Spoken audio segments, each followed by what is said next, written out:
G'day Internet, Chris here and welcome to Mac's Workshop. Today I'm going to take you through how I made this plywood cabinet for my wife to house her jewellery shop. It's made out of birch plywood and finished with Rubio Monocoat. As far as cabinetry goes, it's a fairly simple design put together mainly with pocket hole joinery. With all that said, let's jump into it.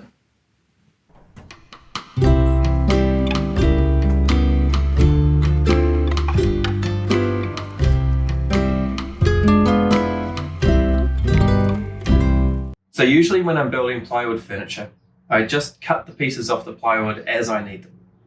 However, this time I've bought some nice plywood and I really don't want to stuff it up.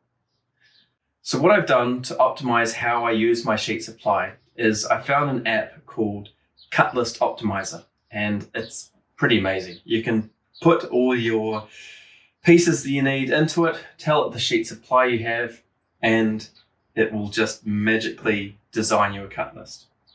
The risk I can see, however, in this approach is there's not much room for error. If I cut something wrong, I'm going to need to go and buy a new piece of plywood. However, it also means I'm using less plywood to begin with. To cut the pieces out of the ply, I'm going to start off using my straight edges and my skill saw. I don't really love the cut that comes out of the skill saw, so I'm going to overcut all of my pieces slightly big, and I'm going to finish them off on the table saw. The benefit of finishing them off on the table saw is I've got a much nicer blade in there, so I get a much nicer cut. But if I make sure that I finish all the same pieces at the same time, it means I have repeatability and all my pieces will be the exact same size. Whereas when I'm using my straight edge, there's always room for a little bit of error. So with all that said, I'm going to get to cutting all the pieces out. I'll leave a link in the description below for the cut list optimizer I've used, as it's pretty cool. I always find making the first cut on a long piece of ply a bit hairy. So here's a few tips that I have for making that first cut if you don't have something like a track saw or a nice big long straight edge. First off, if you've got multiple pieces of ply, you can actually use one of your other pieces of ply as the straight edge. Just clamp it on in the right position, and then you can run your skill saw along there. The second thing is, make sure you don't cut into your workbench, especially if you've just built it. So always have some packers of some sort underneath and make sure your saw blade is set to only just come out the bottom of your plywood. Another thing to be aware of is supporting the cut off piece. Now you see this piece here that I'm about to cut off, it's overhanging my bench considerably. And if I cut that off, it's pretty much just going to fall to the ground and probably tear out my wood at the end. So what I'm going to do is I'm going to begin the cut, and then when I'm partway through the cut, I'm going to put a clamp on this end to stop it from falling off when the cut's complete.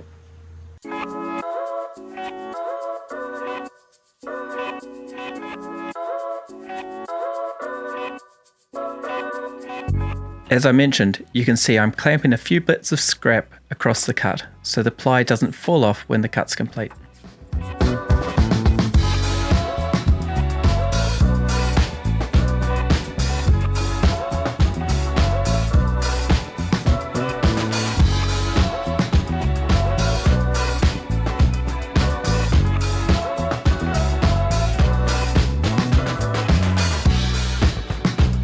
And even after all that, it almost fell off in the opposite direction.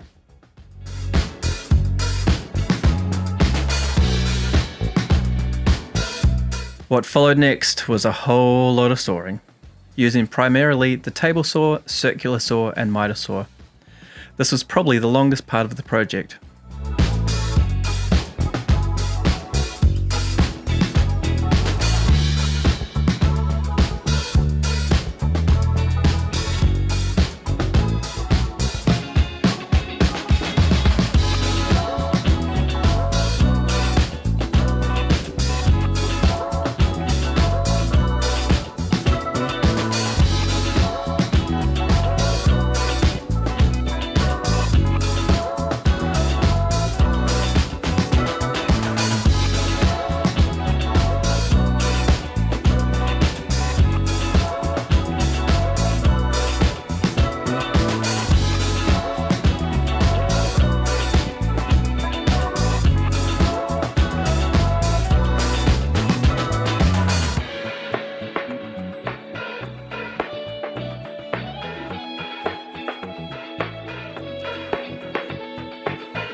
When a piece is cut to its final dimensions, it's a good idea to give its edges a light sand. This prevents the edges from chipping off when you're working with them later on.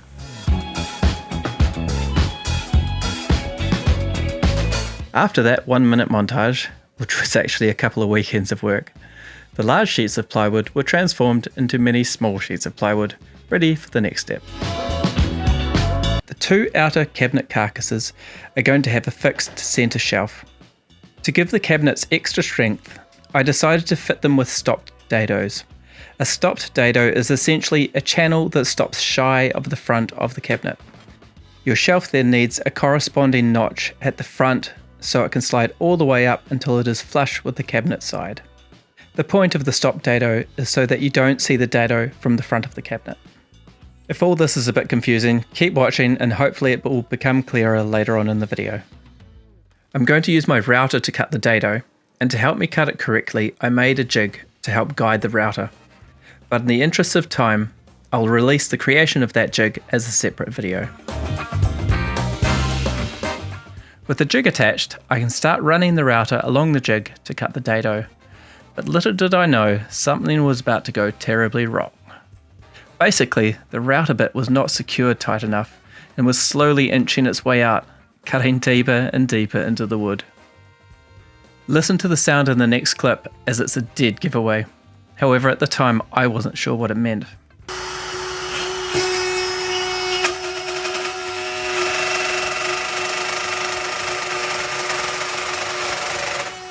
After many choice words, sorry neighbours, I unclamped the piece of wood to see what damage I'd done.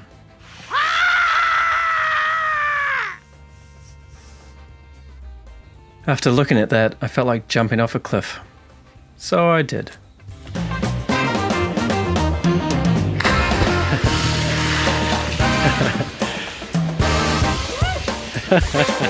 Awesome. With that out of my system, and ensuring my router bit was tighter than a thing I can't say on YouTube, I went back to cutting the rest of the dados. I also worked out that I could use the side that I had routed through for the middle carcass instead, as it had drawers and you'd never see the dado or the hole. I need to cut some more dados for the back panels to slide into. These need to be offset from the back by the width of my ply so I can fit a nailer board in there later. I'm going to use the table saw to cut these dados, so I begin by using a piece of scrap to position the fence. I run a piece of scrap through first and I'll show you why in a sec. Here you can see that the cut is offset from the edge by the width of the ply.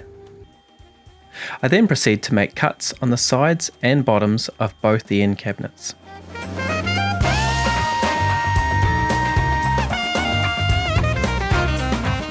I'm going to use 6mm ply for the back panels, which means I'm going to need to make multiple passes with the saw to widen the dado to 6mm, and that's where our original piece of scrap comes into play. I adjust the fence to make another cut on the scrap, trying to get it close to 6mm. Be conservative here, as it's better to take away too little than too much.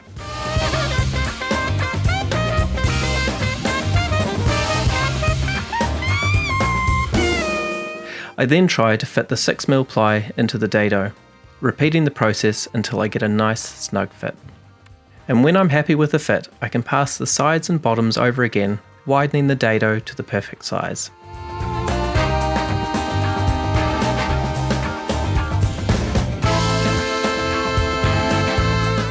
I'm going to have some adjustable floating shelves in this cabinet, and so I need to drill the holes in there before I put it all together.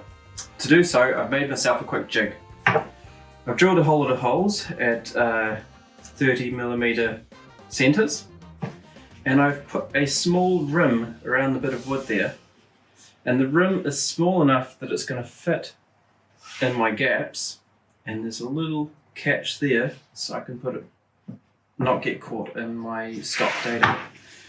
What that means is I can attach to the front, do the holes, I can move it and attach it into the dado there to drill these holes. Then I can also flip it round and I can stick it inside the back cabinet dado and drill the holes there and again there. So it's double-sided and it's going to make sure I get all of my holes in the right place. Here's a quick close-up of the jig. It's a bit rough and ready, but it's all it needs to be. See that lip? I actually put it all the way across and realised it got caught by the stop of the dado. So I just knocked that off quickly. It works like a charm. Also put a bit of blue tape on my drill bit to make sure I don't drill too deep. I don't want another hole in my lip table.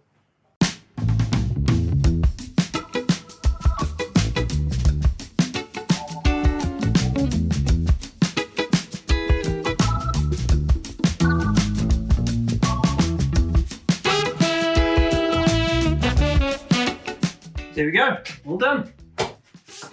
Going back to the shelves, I mentioned before that with the stop in the dado, the shelves wouldn't be able to slide all the way to be flush with the sides. So all we need to do here is cut some notches on the shelves to clear the stop.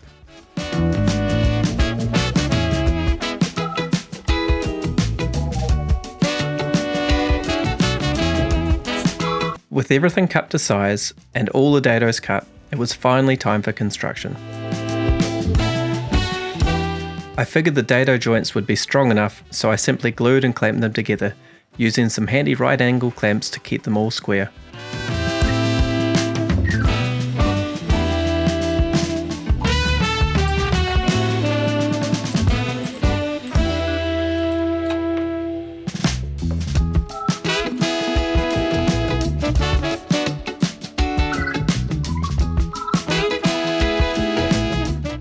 Always make sure you double check your joints for square before leaving the glue to set.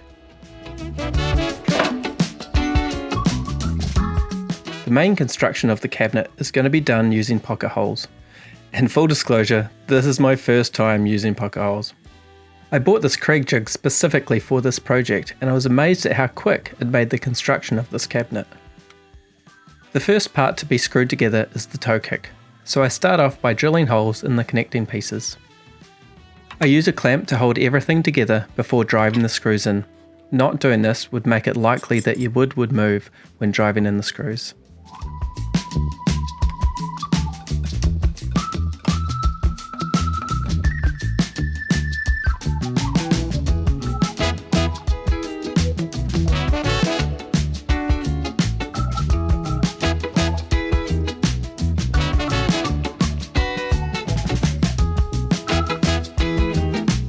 I wanted to point out something about how I've done these pocket screws. The orientation I've done here, you don't actually get the strongest join up. As you can see here, there's actually not much meat holding that screw in. The alternative for me was to do it like that, which is the preferred way. However, that means I'm going to see the pocket screws on the edge, which I don't want to see. So I'm going to rely on the middle ones of these to actually give strength to this. Then it was just a matter of rinse and repeat for the rest of the dividers of the toe kick.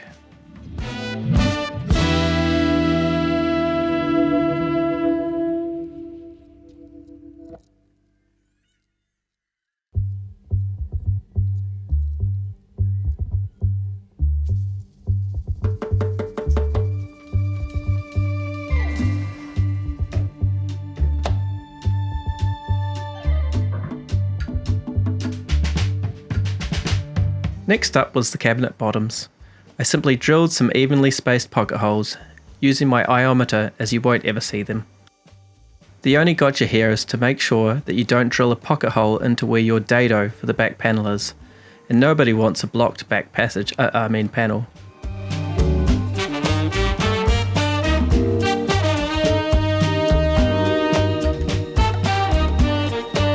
Screwing the bottom panel on was exactly the same, making sure that the clamps held everything in place before driving in the screws.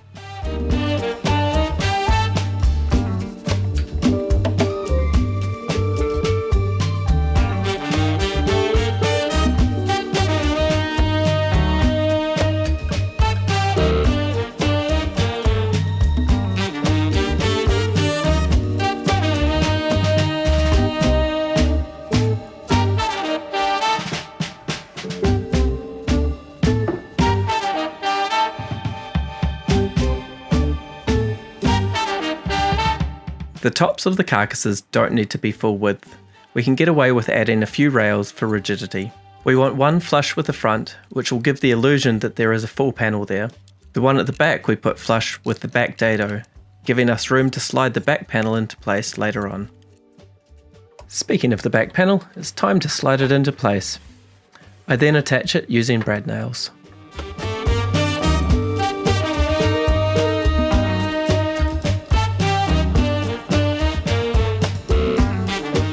With the back panel in place, all that's left to do to complete the carcass is to attach the nailer panel. If you're wondering what a nailer panel is, all it is a small panel of ply across the back of each carcass that allows for the carcass to be attached to the wall, usually with screws, not nails. It also adds some extra rigidity to the carcass.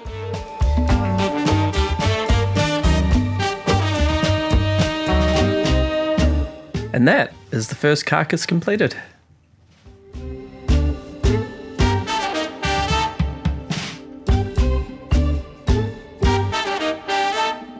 The middle carcass is pretty much the same, except it doesn't have a middle shelf to hold it together.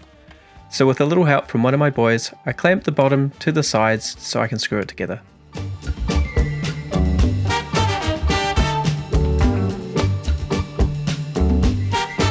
There will be no back panel for the middle carcass because it will be full of drawers. That means that the top supports only need to be offset from the back by the width of our ply. This allows for the nailer panel.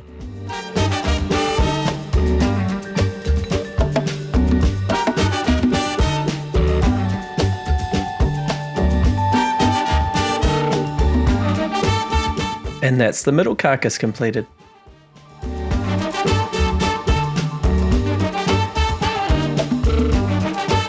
Moving on to the drawers. I'm going to use the same 6mm ply for the bottoms of the drawers. So using the same technique I used for making the dados for the back panels, I cut dados on all the drawer sides, fronts and backs. It's easier to give all the drawer pieces a sand prior to assembly, making sure to knock off the edges so they don't splinter later on.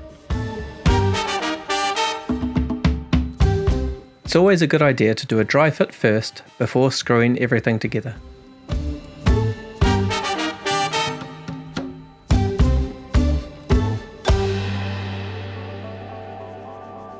The drawers are screwed together with pocket holes, making sure the holes are at the front and the back, as the drawer face will hide the front ones and you can't see the back ones.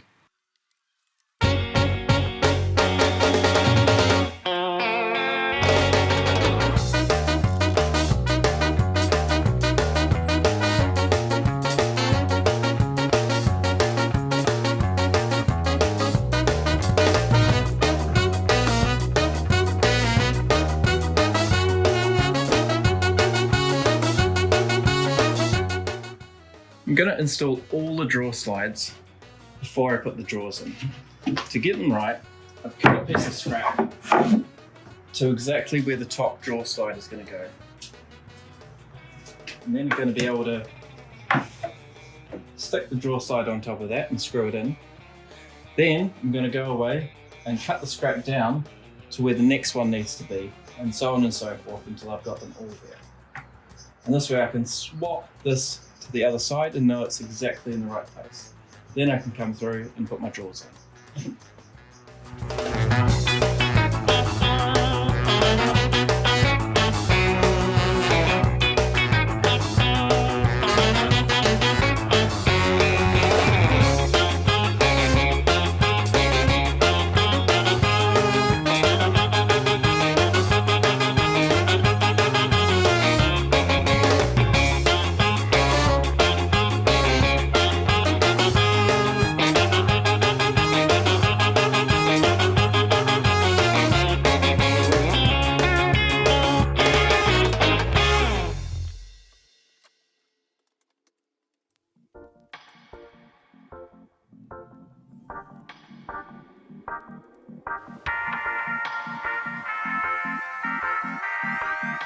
After installing the top two slides, I cut the scrap down to match where the next set of slides need to be positioned, and then I repeat the process.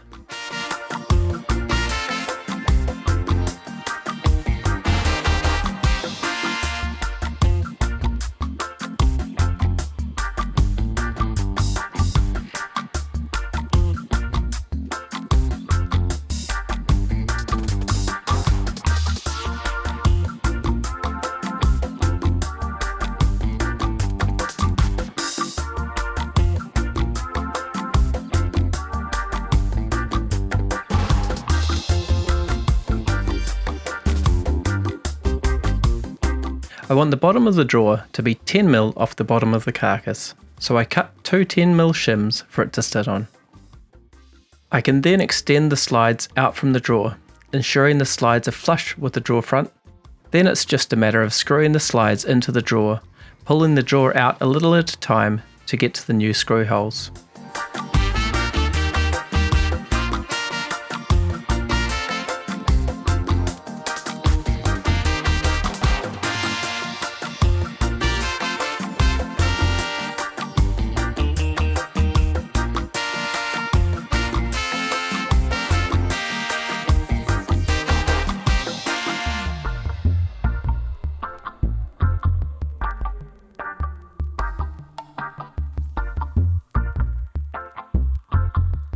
One down, 3 to go.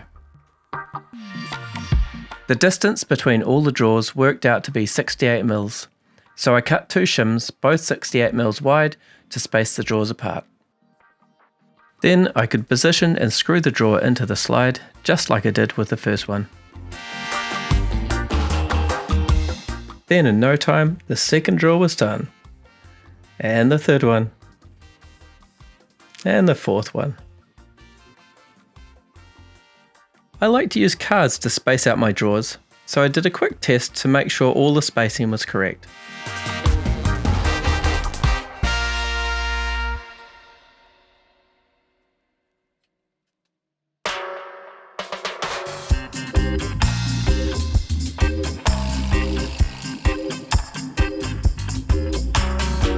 I also clamped some pieces of scrap to the sides so I can ensure I have the correct reveal spacing. I can then clamp the first drawer face in place and drill and screw it into the drawer from the inside. For the rest of the drawers, I could simply space out the face from the previous face and repeat the same process. Before I start drilling the holes for the hardware, I made myself a quick jig to make sure I get those holes in the same place every time. So I got a scrap piece of wood and measured out exactly where the holes need to be in relation to my drawer faces. You'll see I've got 2 holes for the large and 2 holes for the small. I've then tacked on just a bit of scrap on each side of that so I can use that to reference the bottom left corner of my drawer face. Then I can just slap that over the top, and if it's the small drawer face, drill the 2 holes in the small one. If it's the large one. The bonus with this is you can drill your holes first and test them, and if you get them wrong like those 2, you haven't ruined your drawer face. We can't attach the top drawer face using the same method because we can't get a clamp in there. So instead I pre-drill the hardware holes, position the face over the drawer and use the holes to drill through into the drawer. I can then use the handles to keep the face in place while I drive more screws in from the inside.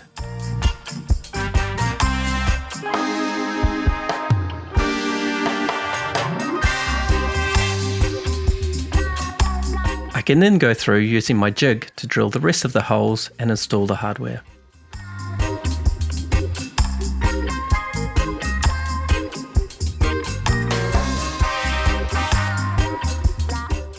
And that's the drawers done.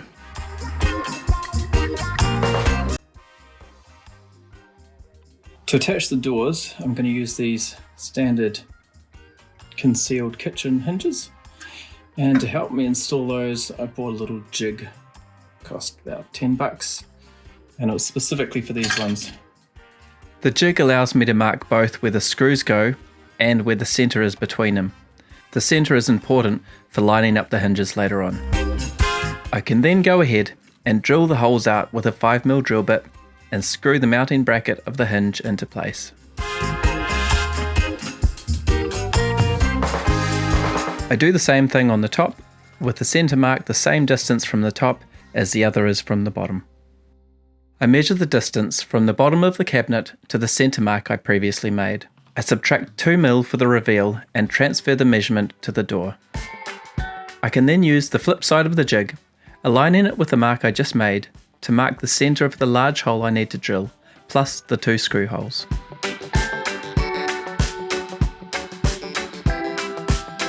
Going back to the cabinet, I measure the distance between the two centre marks I made for the hinge mounting brackets. I transfer that measurement across to the door, using it as a centre mark for the jig again. Before drilling any holes, double check that the marks on your door line up with the marks on your cabinet. Then it's off to the drill press to drill all the large holes for the hinges using a Force-Nibbit. The hinges can then be slotted into place using a square to keep them straight. Then it's just a matter of drilling some holes and screwing them in.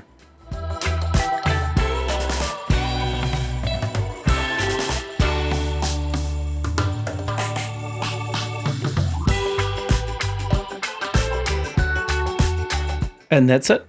We can clip the door onto the cabinet and voila, we have a working door.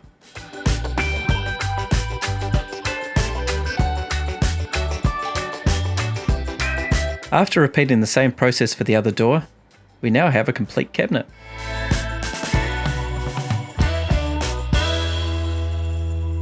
To make the top a little different, I decided to cut off the two front corners and route a 45-degree chamfer around the underside of it.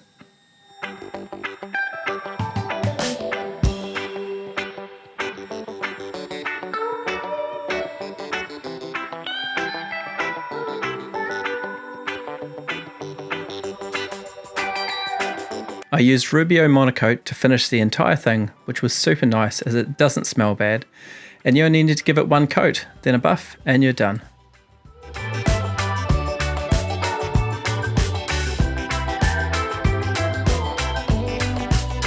After the finish had cured, I could finally put it all together. You'll notice that I don't actually attach the toe kick to the cabinet. I figured that there was no real need, as the weight of the cabinet would probably keep it in place.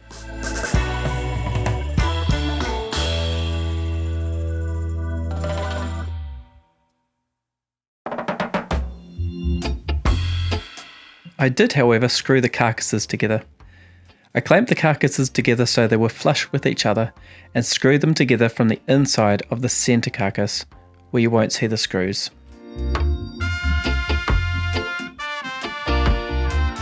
To attach the top, I'm simply going to screw up through the top supports, so I'd pre-drill the holes while the top is off.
Well, I hope you enjoyed that and maybe picked up some tips and tricks along the way. As usual, if you think I've earned it, smash that like and subscribe button, and I'll see you in the next video.